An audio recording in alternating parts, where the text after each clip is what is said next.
Muchísimas gracias. Bueno, pues yo tengo unos tíos que una vez me dijeron que tenía que contar mi historia. Y yo creo que nuestras historias nos forjan como personas. Tanto lo bueno como lo malo nos hace ser quienes somos hoy. Yo, por ejemplo, me veo reflejada en esa pequeña niña con las rodillas todas llenas de moretones porque desde pequeña me encantó el deporte. Y realmente el deporte se volvió como en mi mejor amigo. En todas las facetas de mi vida siempre el deporte estaba presente.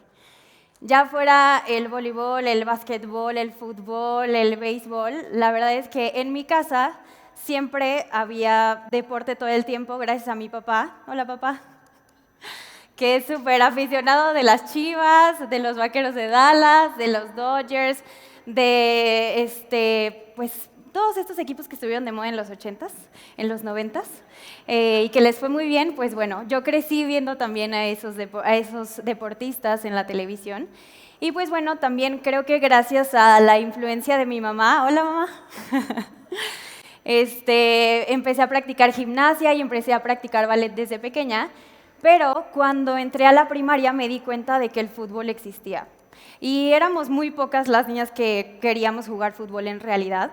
Creo que éramos pocas pero aguerridas las que jugábamos con los niños y las que jugábamos también en fútbol mixto. Y pues bueno, conforme fui creciendo me fui dando cuenta de que pues, los espacios para jugar fútbol estaban bastante limitados. Sin embargo, creo que esta pues, no fue una limitante para que yo soñara con ser una futbolista profesional.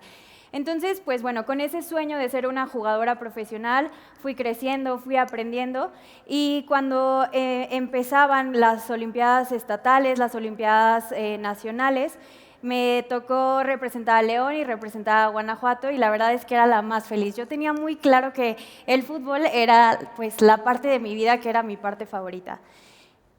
Cuando iba a entrar a la preparatoria, pues obviamente siguiendo este sueño de querer ser futbolista profesional, decido que quiero perseguir una beca deportiva y que quería entrar como a una prepa pues becada por lo que más me gustaba hacer, que era el deporte. Entonces seguí echándole muchísimas ganas, seguí jugando, yo pues siempre me gustó ser defensa central, entonces pues bueno, de eso jugaba. Y pues bueno, un buen fin de semana decido tomarme un break para ir a visitar a una amiga en Querétaro. Y pues bueno, me fui yo solita, me la pasé súper bien y demás. Y cuando iba de regreso, pues llegué al camión, me senté en mi silla, en mi asiento, y la verdad que en el camino de ida, pues me quedé dormida, súper dormida. Entonces me quedé dormida y cuando me levanté, recuerdo que podía ver mis brazos, pero no los podía sentir. Veía mis piernas, pero tampoco las podía sentir. Me desesperé muchísimo porque podía ver perfectamente todo lo que estaba a mi alrededor, pero no podía moverme. Me entró muchísima desesperación y había una chica al lado de mí y le dije, ¿sabes qué? Me siento muy mal. Puedes agarrar mi teléfono y hablarle a mi papá. Ya íbamos entrando a León, me acuerdo perfecto que íbamos pasando el McDonald's de Centro Max. Creo que ese fue el último recuerdo que tengo porque me quedé totalmente dormida. Realmente el siguiente recuerdo que tengo fue que estaba postrada en una cama en un hospital. Fue pues un choque muy fuerte porque no sabía ni siquiera qué me estaba pasando ni por qué estaba ahí, solo sabía que pues ya no sentía las extremidades de mi cuerpo y era muy complicado para mí porque nosotros sabemos que nuestro cuerpo pues es nuestro principal motor. Entonces, pues bueno, después de muchos análisis, una cirugía muy complicada, me dijeron que había sufrido un derrame cerebral. Lamentablemente este derrame cerebral no me iba a dejar jugar fútbol ya por algunos años, ¿no? Afortunadamente me pude parar y pude salir del hospital. Entonces,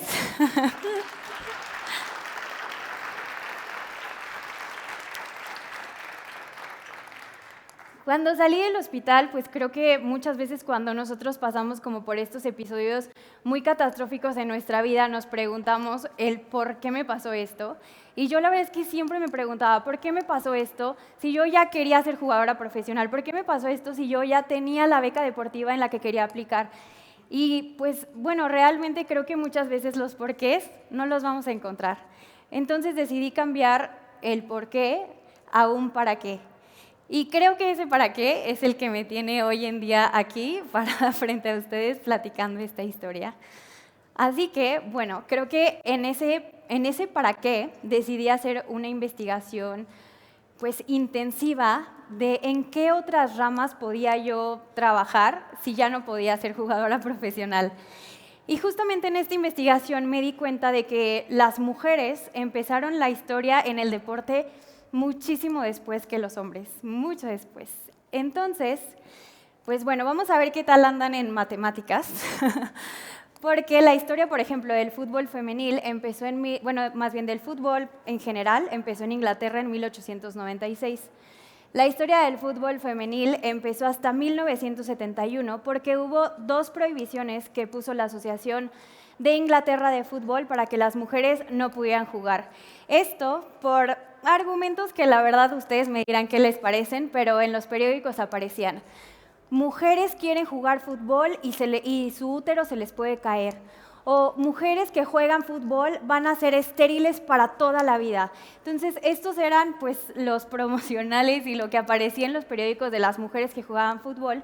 Y justamente pues la documentación, que hacía mucha falta en ese momento, pues no permitió que hubiera hoy en día un archivo histórico tan grande de las mujeres en el fútbol. Pasaron entonces 102 años, este fue uno de los primeros equipos que hay documentados en Inglaterra.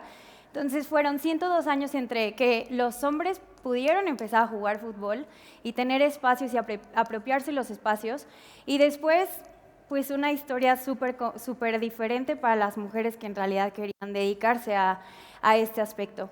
Si nos vamos al tema del Mundial, el Mundial varonil empezó en 1930 en Uruguay, y el Mundial Femenil empezó en 1991, la primera edición fue en Estados Unidos. Fue hasta en 1970 que varios países retiraron justamente este veto y las mujeres pudieron empezar a jugar fútbol. De hecho, nuestro país fue sede de un mundial no oficial, porque aunque estos espacios no estaban permitidos o avalados por la FIFA, las mujeres jamás se dejaron de emocionar y de organizar para que estas competencias siguieran sucediendo. En 1971 el Estadio Azteca estuvo llenísimo para una final del Mundial Femenil no oficial entre México y Dinamarca, que lamentablemente México perdió, pero fueron 110,000 personas las que asistieron, y después de ahí la Federación Mexicana de Fútbol dijo: este deporte no puede seguir.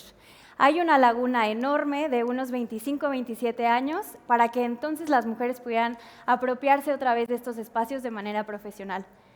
Si hablamos de un tema local, la Liga MX, la primera división de fútbol de nuestro país, empezó en 1943.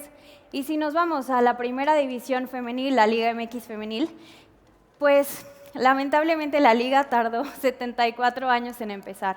Fue hasta 2017 que la FIFA y la Federación Mexicana de Fútbol deciden avalar oficialmente un torneo femenil profesional aquí en México. La verdad es que cuando dieron este anuncio, pues muchas de nosotras teníamos dudas porque no sabíamos si se iba a tomar en serio, si iba a ser por obligación. Y pues bueno, hoy en día lamentablemente hay clubes que todavía lo tienen por obligación en lugar de querer hacerlo un negocio rentable. De hecho, nosotros afortunadamente tenemos aquí al lado el Estadio León, donde juega el Club León Femenil prácticamente todos los lunes y podemos ir a apoyar.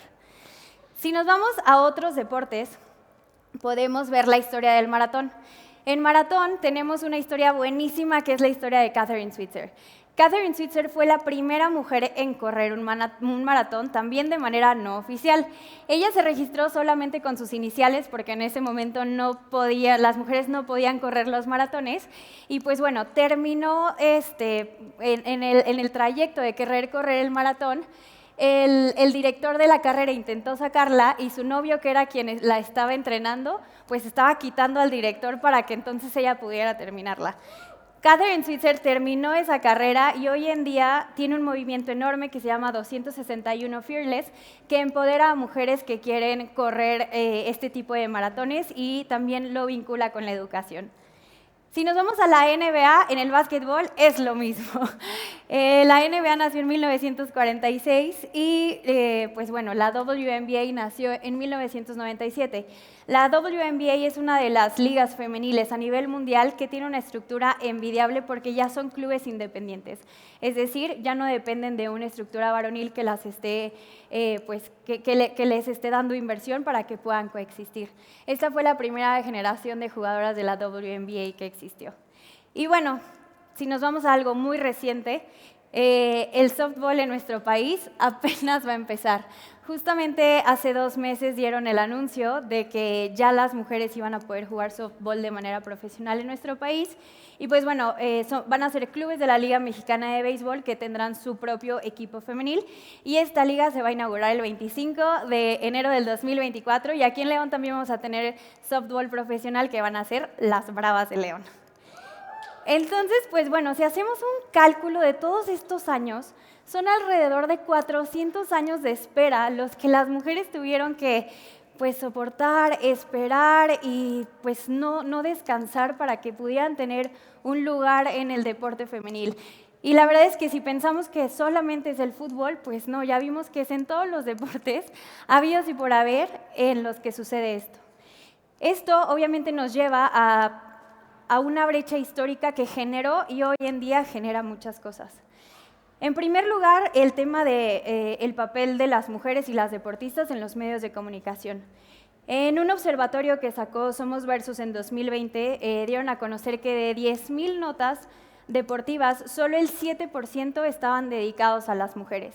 De igual manera, en este mismo estudio sacaron que solo el 1% de las mujeres deportistas ocupan las primeras planas o las planas principales de los medios de comunicación.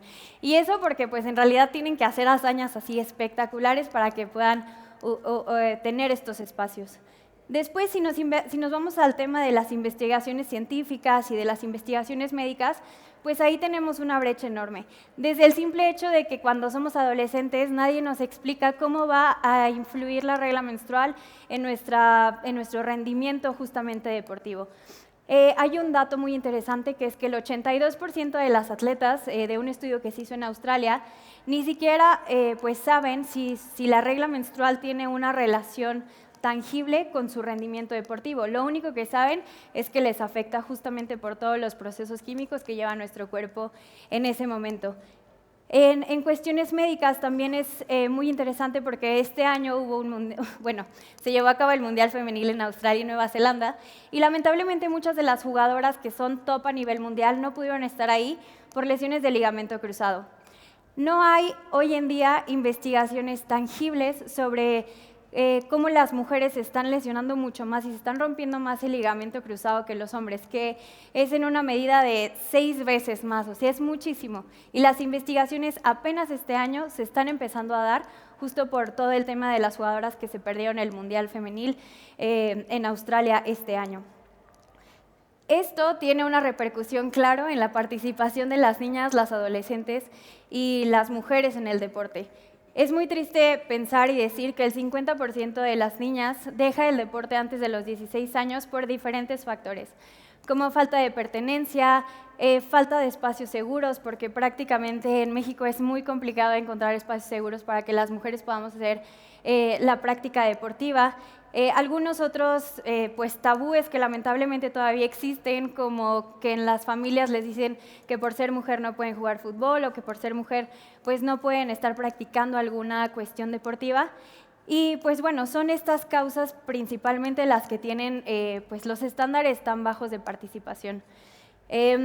Solamente el 36% está alentada pues en su núcleo familiar a practicar deporte comparado con el 81% de los niños.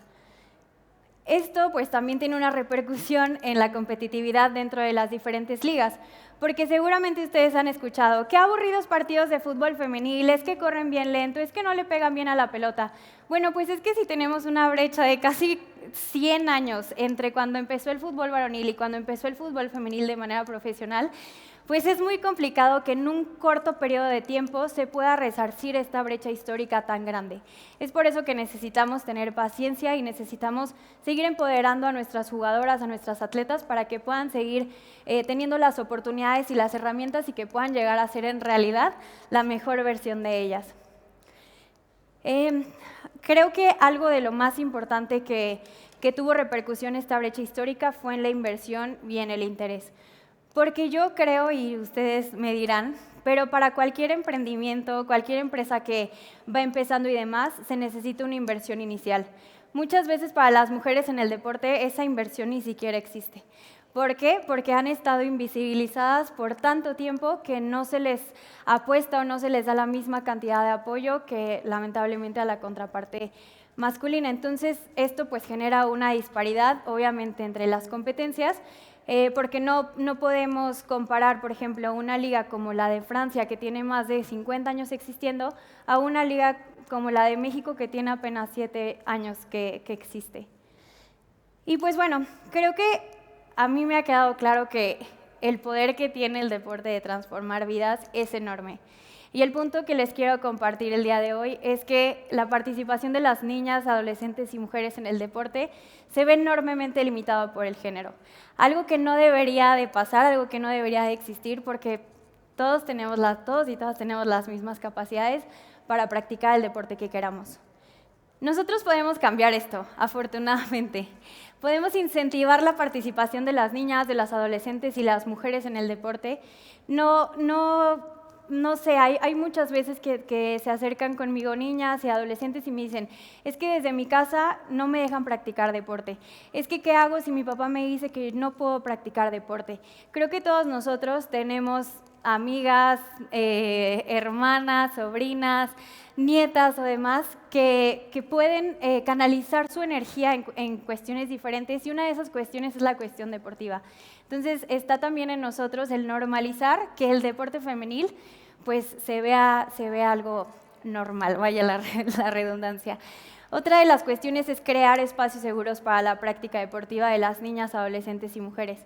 Eso pues sí nos corresponde a todos, también corresponde mucho a la parte del gobierno, porque realmente es muy complicado para nosotras como mujeres tener espacios de 9 a 10 de la noche y después buscar un transporte público y después ya no puedo salir a esta hora porque ya es muy inseguro. O sea, en realidad el encontrar estos espacios y que esos espacios muchas veces se vean pues exclusivos para la parte femenil va a llegar a ser algo necesario. Otra de las cuestiones para poder cambiar esto es que normalicemos y consumamos el deporte femenil.